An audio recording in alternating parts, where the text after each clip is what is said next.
Hey, look here, before we get started, say anything, and I know that's on the cameras and everyone's going to show it, that's fine. I got a sense of humor. Anyhow. All right, forget this thing. You don't need it. All right, before we get started, we got to do this thing right. So everyone stand up, and we're going to do our pledges. And if you have served in the United States military, you're authorized to render a hand salute when we say the pledge to the American flag. So here we go. I pledge allegiance to the flag of the United States of America and to the republic for which it stands, one nation, under God, indivisible, with liberty and justice for all. Now to the Texas flag. Honor the Texas flag. I pledge allegiance to thee, Texas, one state, under God, one and indivisible. Yeehaw. One and indivisible. Yeah, hey, it's a great honor and a pleasure to be back down here in Beaumont, and it's pretty funny. Yeah, some people say that, you know, Alan West is a carpetbagger. Well, first of all, don't call me a carpetbagger. I was in the Army for 22 years. I'm a duffel bagger. But being here in Beaumont is really special for me, because first and foremost, my brother-in-law graduated from Lamar University. And And the other thing about being here in Beaumont, and speaking about Lamar University, is that I was born and raised in Georgia. And the person for whom that university is named after, Mirabeau Bonaparte Lamar, came here from the state of Georgia to fight in the Texas Revolution.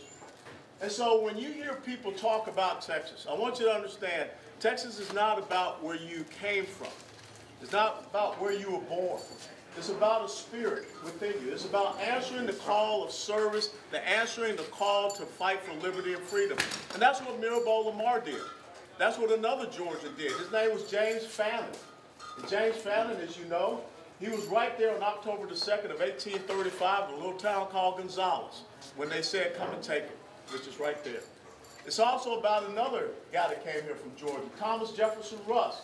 Not too far away from here, he stood there with a guy from Tennessee, and I went to the University of Tennessee, Sam Houston.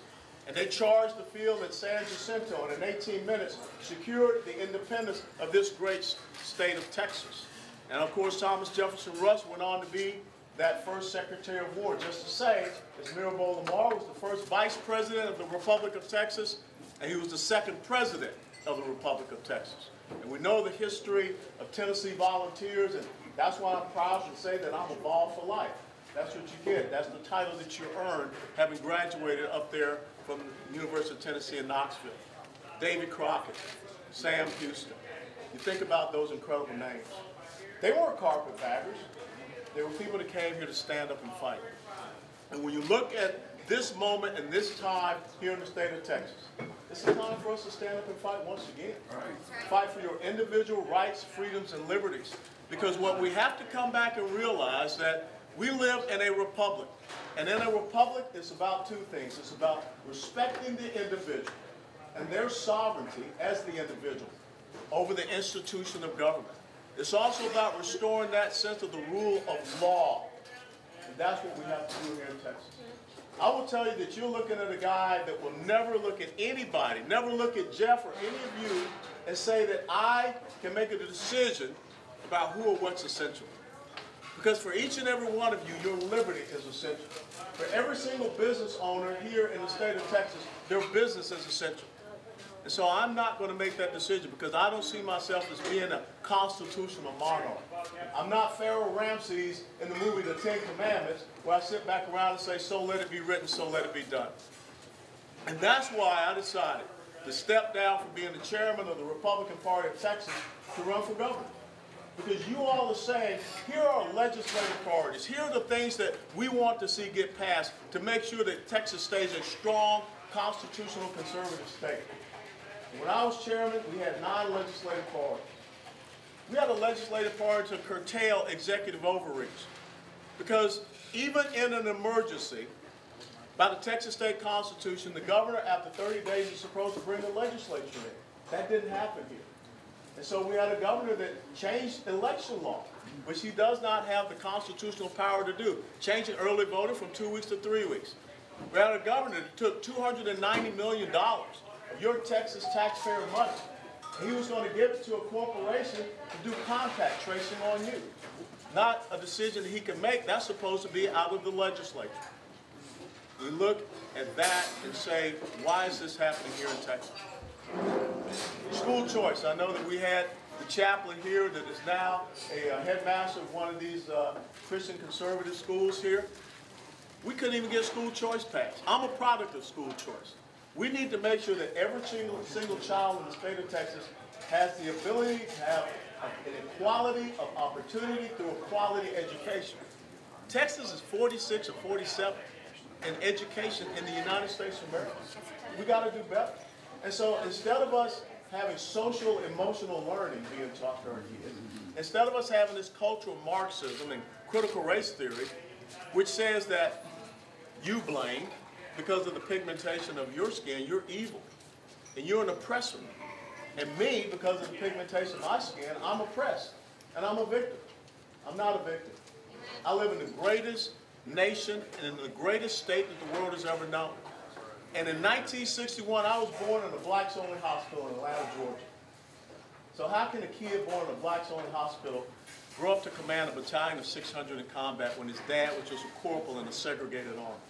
How can you grow up and become a member of the United States House of Representatives and represent the highest per capita income zip code in the country at that time, Palm Beach Island? How can you go on and become the chairman of the largest state Republican Party in the United States of America and now be standing before you to run as a governor? Because it started with my parents deciding this is where we want our son to go to get a better education.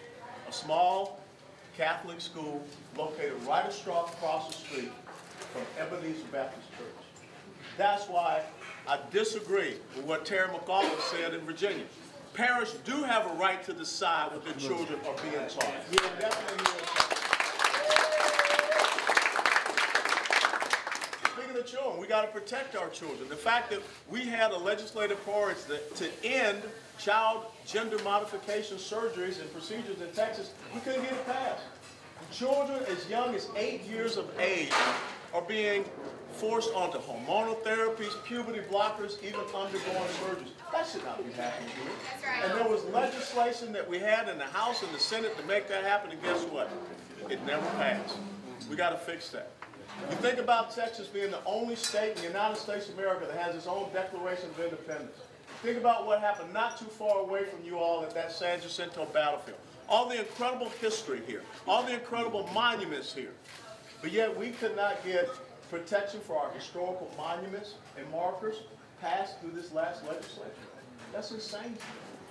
And so all of these things that you see building up, that's the reason why it's not about just being the chairman of the party and going and knocking on doors. It's about saying, I need to be in a position where I can make your legislative policy, the things that you want to see happen. Your property taxes. It's incredible. You can pay off your land, you can pay off your mortgage, but yet here in the state of Texas you can't own your home. To me, that's revolting. And so we've got to make sure that we can pay down this property tax burden that you have by making sure we decrease the spending in Austin, Texas. And then we've got to transition away from this property tax system, which is the sixth highest in the country. And is also based upon the economic principles of Karl Marx. Number one, it's a progressive tax system. It continues to go up. Number two, it eliminates private property rights and ownership. We should not have a system in Texas that's based upon the economic philosophies of Karl Marx. Prior to 1917, how did we do taxation in the United States of America when we created the personal income tax, which was supposed to be temporary and never go higher than 2%? Taxation was done based upon consumption, what you went out and bought. It's time for Texas to look at how we've transitioned off of taxing you on your homes and taxing you based upon what you go out and you buy. John Locke, the English political philosopher, in 1689, the second treatise of government, came up with natural rights theory. And what were the three natural rights that you have as an individual? Life, liberty, and property. We've got to get back to reestablishing that. Educational freedom, we already mentioned. Medical freedom, look, I had COVID, my wife and I back in October, didn't get a shot, still hadn't gotten a shot. But you know what, we made the choice and the decision to get monoclonal antibody infusion therapy. And it worked. Knocked it right out. I had some traces of pneumonia in my lungs, so I did have to go into the hospital. And when I was there, the doctor came into the room and said, "Hey, Colonel, we're probably going to put you on some remdesivir." I said, "Doc, that ain't happening. That dog don't hunt. I'll choke you out if you try to put that in." So what I told him is that the doctor recommended to me budesonide nebulizer treatment. And in 2 days, I was out of the hospital. And the following day, I was back to running 1.5 miles. And I built it right back up. And by that weekend, I was back to 5 miles. You have the right to decide what treatments, what therapies, or what protocols you want. Show me in the Constitution of the United States of America where it says that the federal government or any government has the right to decide what goes into your body. Show me in the Constitution of the United States of America where it says that the government exists to protect your health. The government exists to protect your rights. And as a matter of fact, when you read the Constitution of the United States of America, Article 1, Section 8, there are only 18 things. Only 18 things listed there that the federal government is supposed to do. And it certainly don't say we have the right to tell people they got to get a shot in the arm. And oh, by the way, hundreds of thousands of people are coming across our border, and they're not being told to get a shot in the arm. Right. And that's where I want to lead to. The most important thing that we got to solve here in the state of Texas is that border. Right. The numbers are staggering. In the month of December, 178 crossings. Every single month, hundreds of thousands. And what they're saying is that last year we were looking at 2.6, maybe 3 million. And what is so disturbing is that there was about 500,000, almost 600,000. They call them the getaways. You don't know where they are. And if you were looking at the news, you just saw what happened in Brownsville, Texas, where the buses of these single military-age males were taken to some undisclosed office, and the next thing you know, they're getting on taxis and they're being flown out all over the place. Back in December, while we were sitting around celebrating the birth of our Lord and Savior Jesus Christ, 6 aircraft took off out of Texas. They flew illegal immigrants to Wilkes-Barre, Scranton, Pennsylvania airport. Prior to that, we had airplanes landing in the middle of the night in Westchester County, New York. And prior to that, we had airplanes landing in the middle of the night in Jacksonville, Florida. And prior to that, you had airplanes landing in the middle of the night in Nashville, Tennessee. If we don't shut this down, we are aiding and abetting the fact that Texas is the #1 state in the United States of America for human and sex trafficking. Houston and Dallas are the top 2 cities in the United States of America for sex trafficking. 100,000, maybe a little over 100,000 deaths last year from drug overdoses. One drug, fentanyl. And where does fentanyl come from? It comes from China. They send it to the cartels. They manufacture it, they refine it, then they bring it across our border. Article 4, Section 4 of the United States Constitution, and this is why you don't leave home without it. This is your American Express credit card. This is what I tell folks. Article 4, Section 4 in this Constitution of the United States of America says that the federal government is supposed to guarantee 2 things to every state in the Union. Number 1, a Republican form of government. That means respecting you as an individual.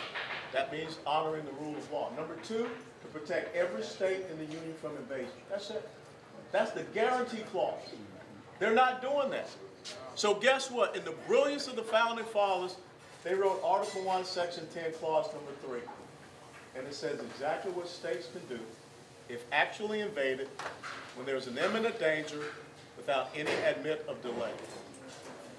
So I'm telling you, as Governor of Texas, when you have the abdication of their constitutional duty and responsibility to protect us in Texas, to protect our sovereignty, the Constitution gives me the ability to do that. And furthermore, in the Texas State Constitution, in Article 4, Section 7, one of the most important duties and responsibilities of the Governor of Texas is the Commander-in-Chief of the Texas Military Department. 2 words: repel invasions. We're not fighting a business organization. We're fighting a terrorist organization. Yes. And I would designate the cartels as terrorist organizations. And in doing so, we're going to go after their money. We're going to find where the money is in banks here in Texas. We're going to freeze their assets. We're going to seize those assets. We're going to use it for our border security fund. We're going to find out all of these people that are out there giving them hotels and staff houses. We're going to seize those They're not going to send our Texas National Guard down. They're first and foremost, they're going to be properly armed. They're going to be properly equipped. They're going to make sure that we have the right rules of engagement. How many people here have ever been in a firefight in combat? Why would you ever tell anyone deployed into a hostile situation that if they're being shot at, they can't shoot back? That's exactly what's happening here. And we're going to change the rules of engagement so that our Texas National Guard members can be protected, and they can protect themselves, and they can protect you. We're going to say very simple, we're going to empower our National Guard, we're going to empower our constitutional law enforcement officers, which are our sheriffs, to be able to arrest, detain, and deport. Because the federal government has told the Border Patrol they can't do it. Right. The Border Patrol is just taking all of these illegals, passing them over to non-governmental organizations, Catholic Charities, Lutheran ministries. Guess what we're going to do? We're going to revoke the licenses of these not-for-profit 501c3 organizations. They're the ones that are giving them bus tickets and plane tickets. Yeah. $1,300 to $1,400 of taxpayer money. We can't do that anymore here in Texas. And the other thing we're going to do, no more taxpayer-funded benefits in the state of Texas to people that are here illegally. That's $6 to $8 billion out of the Texas budget that we can save. That's $6 to $8 billion we can give back to you to pay down your property tax burden. Because we've got to respect Texas citizens, not just anybody that shows up across the board. If we fix the border situation, we preserve Texas.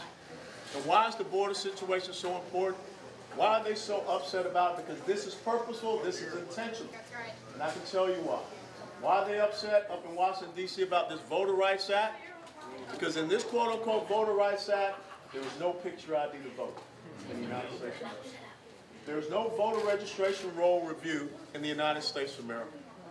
There will no longer be the requirement of you having to go to a polling location or a voting location. They're just going to mail out unsolicited ballots like Chris Hollins, the county clerk in Harris County, tried to do with 2.7 million unsolicited ballots. They want online voter registration. They want same-day voter registration, same-day voting. And yes, they want illegals to be able to vote. 2.6, almost 3 million in 1 year. The Build Back Better plan, if that is ever passed, it gives citizenship to all illegal immigrants in the United States of America. Yeah. When I hear Nancy Pelosi stand up and saying that she's going to run for re-election once again because our democracy is under assault. Absolutely right, Nancy Pelosi. Look at yourself in the mirror because you're the one bringing about the assault on our democracy. Right on, right.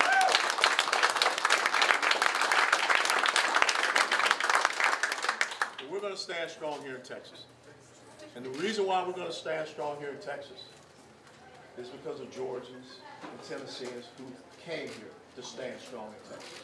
When you think about 13 glorious days at the Alamo, 183 stood against 3,000 to 4,000.